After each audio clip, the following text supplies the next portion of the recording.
राजस्थान के एक छोटे से गांव सीतापुर के किनारे पर नीम के पेड़ से घिरे एक पुराने कच्चे घर में एक बूढ़ी औरत रहती थी। नाम था श्यामा देवी। झुर्रियों से भरा चेहरा, सिर के आधे सफेद और आधे काले बाल और आंखों में वह ऐसा सन्नाटा जैसे समय वहीं ठहर गया हो। गांव के लोग उसे माई कहकर बुलाते थे। कोई दूध देने आता तो कहता, माई कुछ चाहिए? तो वह मुस्कुरा कर कह देती, बेटा जो चाहिए था वो जिंदगी बहुत पहले ले गई। कभी उसकी हंसी खेतों में गूंजती थी, उसकी चूड़ियों की खनक पूरे आंगन को भर देती थी, मगर अब उस घर में सन्नाटा बोलता था। बरसों पहले उसका पति हरिराम और बेटा गोपाल दोनों शहर की मजदूरी करने गए थे। हरिराम तो 3 साल बाद लौट ही आया, मगर सफेद कपड़ों में लिपटा एक लाश बनकर। रेल हादसे में वह मारा गया था। श्यामा ने उस दिन पहली बार आसमान की तरफ देखा था और कहा, हे भगवान, अब बस मेरा गोपाल ही मेरा सहारा है। लेकिन किस्मत शायद तब भी मुस्कुरा रही थी, एक ऐसे खेल के साथ जो श्यामा की दुनिया को पूरी तरह तोड़ देने वाला था। गोपाल ने पढ़ाई छोड़ दी थी और शहर जाकर मजदूरी करने लगा था। हर महीने थोड़े बहुत पैसे भेजता था। फिर एक दिन खबर आई, गोपाल शहर की भीड़ में खो गया है। किसी ने कहा वो मरा नहीं, शायद कहीं चला गया है। किसी ने तो कहा वो शहर में फंस गया है। पर श्यामा को जैसे सब पता था, मेरा बेटा अब नहीं लौटेगा। मगर फिर भी हर शाम वह घर के बाहर एक दीपक जलाती, कहती, अगर मेरा गोपाल अंधेरे में भटक रहा हो तो इस दीपक की लो से उसे घर का रास्ता दिख जाएगा। साल बीते, ऋतु बदलती गई, चेहरा और झुर्रियों से भर गया और श्यामा की उम्मीद नहीं टूटी। गांव के लोग हंसते, माई पगला गई है, अब कोई नहीं आएगा। लेकिन माई कहती, माँ तब तक माँ रहती है जब तक सांस चलती है। दिन में वह खेतों में बच्चों को कहानियाँ सुनाती। किसी के बच्चे बीमार होते तो जड़ी बूटी बनाकर उन्हें देती और बदले में लोग उसे थोड़ा अनाज, थोड़ा स्नेह दे जाते।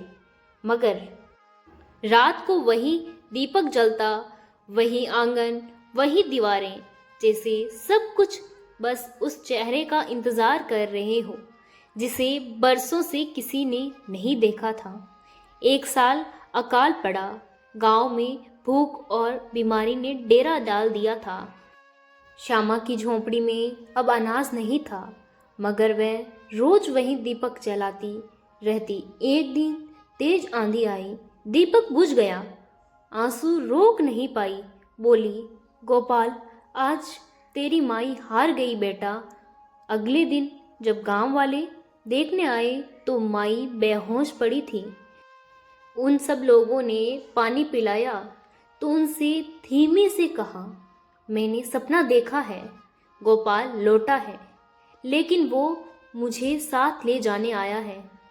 सब ने समझाया कि ये बस भ्रम है, मगर उस रात जब चांदनी नीम के पत्तों पर टपक रही थी, माई ने अपना दीपक फिर जलाया और धीरे से बुदबुदाई, आज आखिरी बार, शायद अब ये लो मेरे साथ ही चली जाएगी। फिर उसने अपने बेटे की पुरानी कमीज को छाती से लगाया और मुस्कुराकर लेट गई। सुबह जब गांव वालों ने देखा, दरवाजे खोला तो माई नहीं थी, बस दीपक अभी भी जल रहा था, बिना हवा के डगमगाए, जैसे किसी ने उसे छुआ भी ना हो। उसके चेहरे पर अजीब सी शांति थी, जैसे किसी लंबे इंतजार का अंत हुआ हो। 3 दिन बाद एक अनजान आदमी गांव में आया, कपड़ों से झांकते धूल भरे पैर, आंखों में थकान और हाथ में एक पुराना लोहे का बक्सा। उसने पूछा, यहाँ श्यामा नाम की कोई माई रहती थी? गांव के लोग चौंक गए। हाँ बेटा, वो तो परसों ही चली गई। वह आदमी जमीन पर गिर पड़ा और रोने लगा। मैं उनका बेटा गोपाल हूँ। मुझे देर हो गई। सब लोग सतबंद रह गए। गोपाल ने बताया कि वह एक हादसे में बुरी तरह घायल हो गया था। किसी अस्पताल में महीनों बेहोश रहा।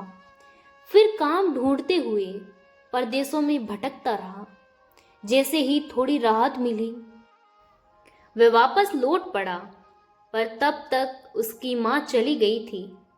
उसने माँ की झोपड़ी में जाकर वह दीपक देखा, जो अब भी जला हुआ था, जबकि 3 दिन से तेल नहीं डाला गया था। गांव वाले बोले, ये चमत्कार है। गोपाल ने दीपक उठाया और कहा, नहीं, ये मेरी माँ का प्यार है जो अब भी जल रहा है। उसने वही झोपड़ी नहीं छोड़ी। गांव के बच्चों को पढ़ाना शुरू किया, गरीबों की मदद करने लगा। वे रोज शाम को उसी दीपक को जलाता और कहता, ये दीपक मेरे लिए नहीं है, हर उस माँ के लिए है जो किसी बेटे का इंतजार कर रही है। धीरे धीरे उसकी झोपड़ी एक छोटा सा मंदिर बन गई, जहाँ लोग अपने बच्चों की सलामती के लिए दीपक जलाने आने लगे। गांव के लोग उसे अब दीपक वाले गोपाल के नाम से जानते थे। बरसों बाद जब गोपाल भी बूढ़ा हो चला था, तो उसने एक आखिरी इच्छा जताई, जब मैं जाऊं तो मेरी चिता उस दीपक के सामने जलाना जहां मेरी माँ ने आखिरी सांस ली थी। जिस दिन वह गया, उस दिन भी आसमान में अजीब सी रोशनी थी, और कहते हैं उसकी चिता की आग जब बुझी तो दीपक की लो अपने आप धीमे से ऊपर उठी और फिर गायब हो गई। उस रात पूरे गांव ने देखा, आकाश में एक तारा बहुत तेज चमक रहा है। किसी ने देखा माई का दीपक अब आसमान में जल रहा है। आज भी सीतापुर के उस गांव में जब कोई माँ अपने बेटे के लौटने की आस में दीपक जलाती है, तो लोग कहते हैं श्यामा माई की आत्मा उस लोग के साथ रहती है। उनके आंगन में खड़ा वह नीम का पेड़ अब भी हरा है, जैसे उसने समय की हर आंधी देखी हो। और उस पेड़ के नीचे मिट्टी की जड़ा एक पुराना दीपक आज भी किसी किसी रात खुद ब खुद जल उठता है। शायद कोई माई अपने बेटे को राह दिखाने निकलती है